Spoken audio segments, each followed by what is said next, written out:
My name is Lena Walsh. I hadn't been home in nearly 5 years. Dad's 80th birthday was the only reason I came back. No one called. No one invited me. I just showed up, like I used to, hoping that maybe, this time would be different. The air was sharp that morning in Vermont. Pine needles crunched under my boots as I stepped onto the old porch.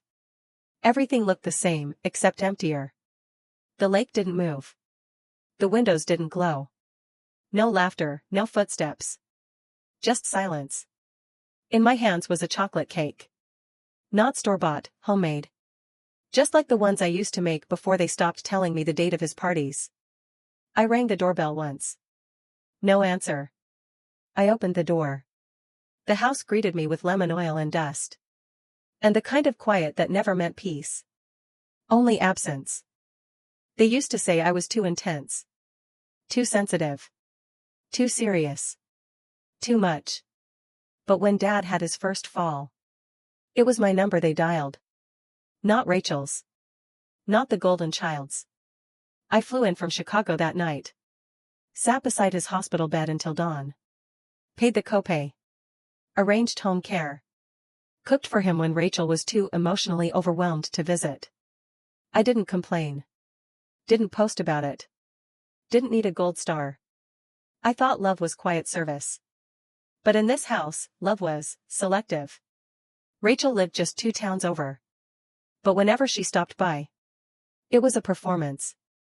Photos with Dad, posted with #FamilyFirst. Care packages with her name on the card. Paid with the account I helped set up. I never said anything. That was my role. The quiet one. The capable one. The one who never needed thanks.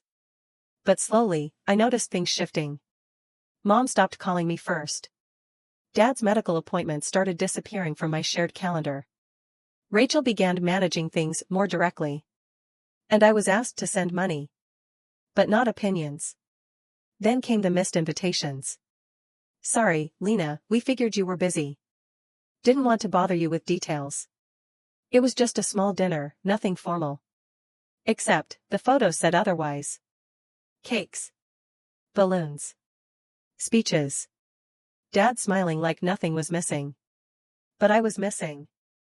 And I began to wonder if that was the goal. Last spring, I flew in unannounced. Just to check in. Rachel answered the door like I was a solicitor. Told me Dad was resting. Said he wasn't feeling up to visitors. I left soup on the porch. That night, she posted a photo of him at a restaurant. He looked tired. But he was there. With her. I asked Mom about it later. She said, maybe it's just easier this way. Easier for who? I stopped asking. I told myself it didn't matter. That I didn't need recognition. That Dad knew I loved him even if no one else wanted me in the room. But deep down, I knew something had changed. I wasn't just forgotten. I was being erased. Softly, systematically. Until there was no record I had ever belonged. That's why I came back today. Not for a party. Not for forgiveness. Just to see. With my own eyes. If there was anything left of the man I used to call home. The door gave way with that same old creak. Nothing had changed, except the silence. No music. No voices. Just the soft hum of the refrigerator and the faint scent of lemon oil, clinging like memory. I stepped inside slowly, letting the cold close behind me. The hallway felt longer than I remembered. Every framed photo on the wall had dust in the corners. None of them showed me. I called out, Dad? No answer. I moved through the kitchen. The counters were clean but bare. One half-deflated balloon dangled from the light fixture. A plastic party hat still in its wrapper sat on the table. Next to a cake that had started to lean. Chocolate, homemade looking, blue icing collapsing on one side.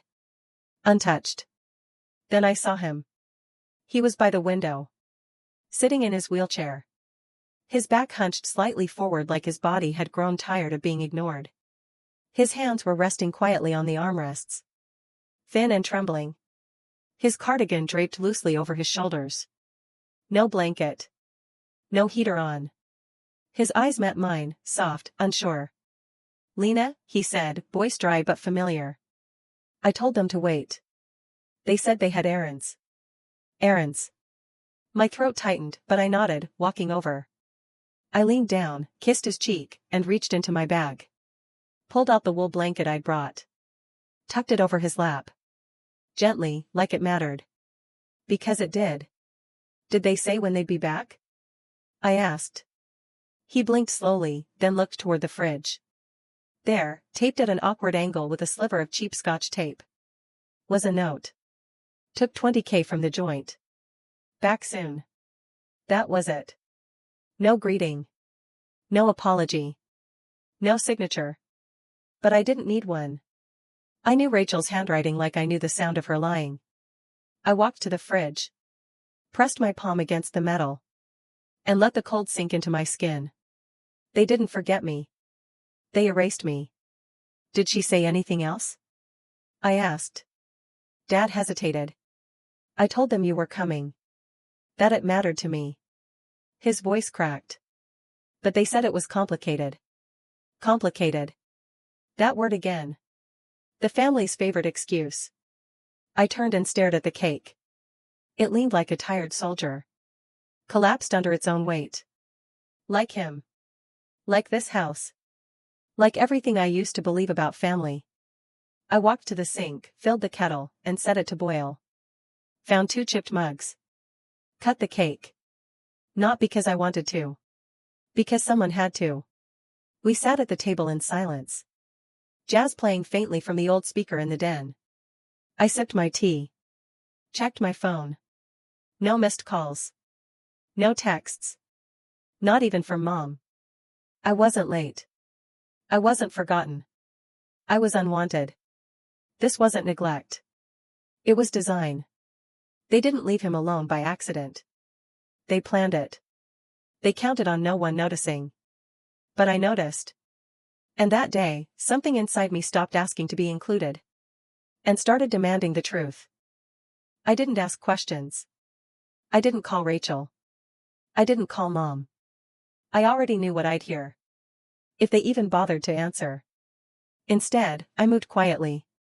That night, after Dad had fallen asleep in his recliner, I opened my laptop at the kitchen table. The joint account. I still had access, even if they assumed I'd forgotten. Balance, 0. Withdrawals, steady, systematic. Each labeled with vague titles. Care package, consultation, family expenses. All signed by Rachel. I pulled the statements. Screenshot by screenshot. And saved them to a folder I named Truth. Not because I was ready to fight. But because I needed to see it all laid bare. I checked the timeline. The withdrawals lined up perfectly with the months I'd been cut out. Funny how that worked. Then I opened my email. Searched for an old contact. Mr. Abramstein, Dad's former estate lawyer. He used to send holiday cards. Back before Rachel decided they were too traditional. His reply came fast. Short. Polite. Lena, I was told you had stepped away from all estate matters. That you wanted no involvement. I stared at the words. Not shocked.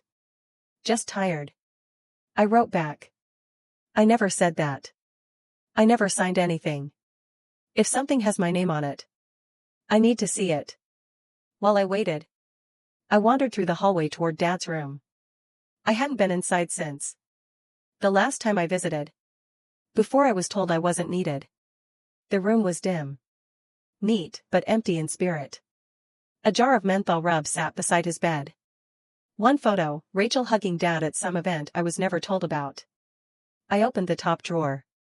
Inside, socks, a few receipts. And at the bottom, a thin manila folder. No lock. No label. Just there. Like it had been waiting. I opened it slowly. Inside was a co-ownership draft. Dated before his condition worsened. Dad had wanted to transfer the house jointly to me and him. No Rachel. No Ethan. But it wasn't notarized. Just signatures. Just hope. My hands didn't shake. Not anymore.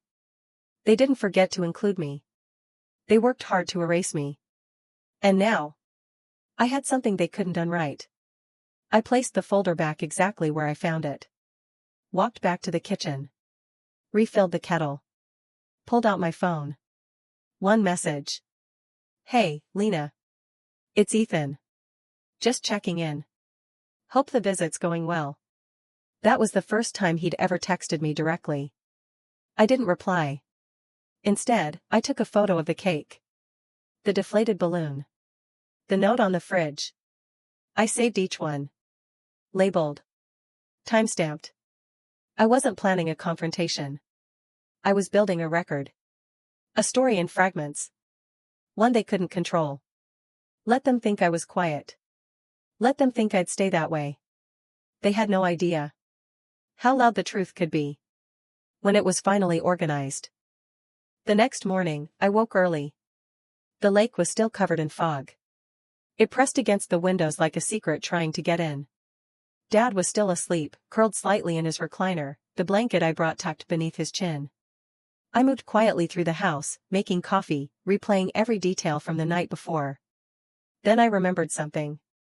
Last spring, Rachel sent out a mass email update to the family. It included photos of a private luncheon honoring Dad's 80th. Held 2 weeks before his actual birthday. I hadn't thought about it at the time.